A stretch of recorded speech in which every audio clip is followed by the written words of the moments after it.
Hey lads, how's it going? Today I'm going to be bringing you a few tips on how to score a H1 in your Leaving Cert economics exam. I won't faff about at all, I'm just going to jump straight into them. First thing you're going to want to make sure you're doing is reading the news. Now this is where economics really differentiates itself from other Leaving Cert subjects. It's very concerned by what's actually going on in the real world. And if you don't know what's going on in the real world at the time the exam was written, you're going to struggle to get high marks. You want to pay particular attention to what was going on around the time the exam was written. I think for economics, the exam is written the November before the Leaving Cert exams. So you want to look at what's going on in the news around then. I did the Leaving Cert in 2022. For me, it was important to look at what was going on in the crisis between Ukraine and Russia and how that affected oil prices. If you really want to take it to the next level, you can learn off some statistics as well. This is really going to impress the examiner, like really. It's also important you don't just pay attention to world news. You want to pay attention to what's going on in Ireland as well. Even if what's going on in Ireland might be insignificant on a major scale, it's still important to go over. So that's my first tip to you. Make sure you're reading the news and you know what's going on. The second tip I'm going to give is about structuring your answers. Particularly in the long answer questions,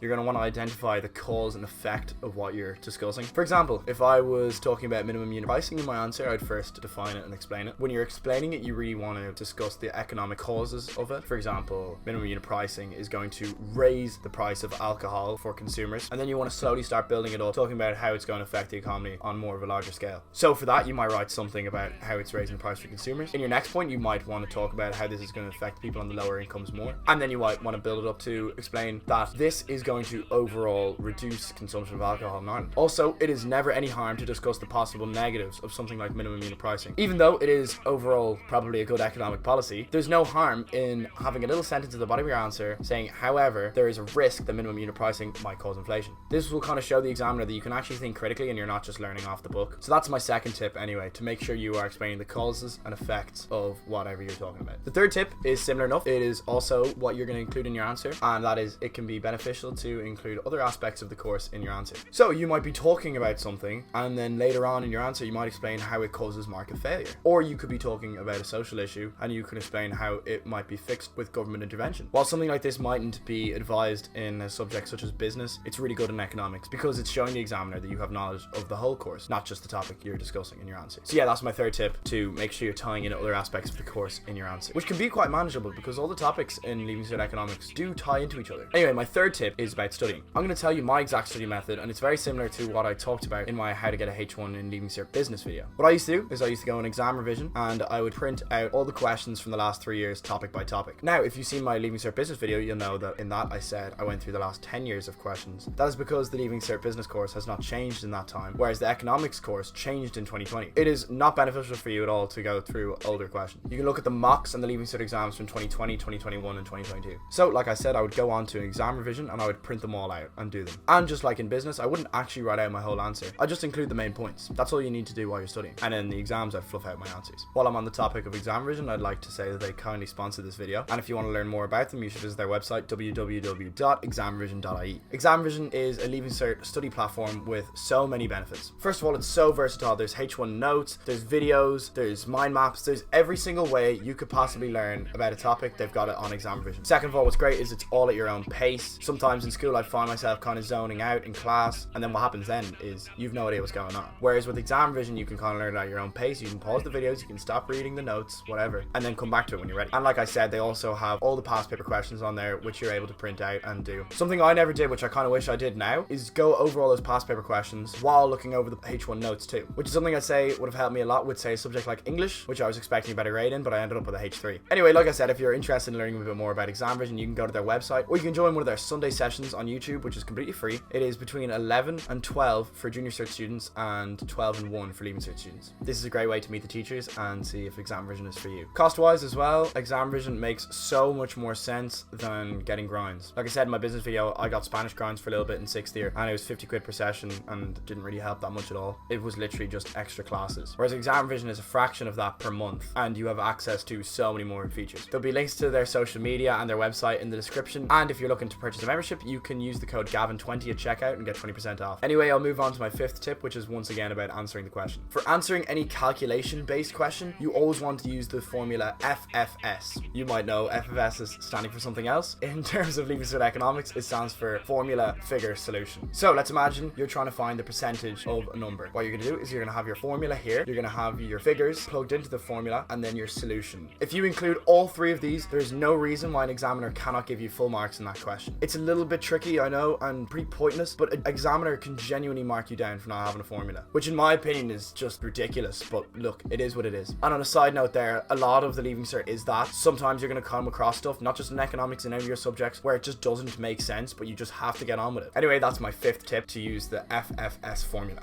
The last tip I'm going to give you is to not skip over market structures. If you haven't done market structures in class yet, it's the topics perfect competition, monopoly, imperfect competition, and oligopoly. What a market structure is essentially how many firms are in a given industry. Each of the 4 I just mentioned have certain amounts of firms in each industry, and these industries act differently depending on how many firms are in them. Now, some people hate market structures. I was quite lucky, I quite liked them and I found them easy enough, but it's so important to not skip out on them, because generally there'll always be a long answer question on market structures, and they're the most linear out of the long questions. What I mean by that is there's a lot of stuff in the new economics course where there is no right or wrong answer, and it's kind of just about interpretation for the examiner, whereas with market structures a lot of it is based on right or wrong, which makes it much easier to get better marks. I remember for my Christmas exam in 6th year, I answered an extra question on the market structures, did about half of it, and it ended up being better than one of my other ones that I'd answered the full one. It's just so much easier to pick up marks on a market structure question than say in a national income question, so don't skip out on them. Anyway, that was my last tip of the video. If it helped you at all, make sure to leave a like on the video and subscribe to my channel for more Leaving Cert content. Again, if you're interested in checking out exam revision, all the information will be in the description below. That's me anyway. Stay tuned for my next video, which will either be on how to score H1 in Leaving Cert Spanish or how to score H1 in Leaving Cert Accounting. Anyway, fellas, I'm off to watch the rugby. Have a good one.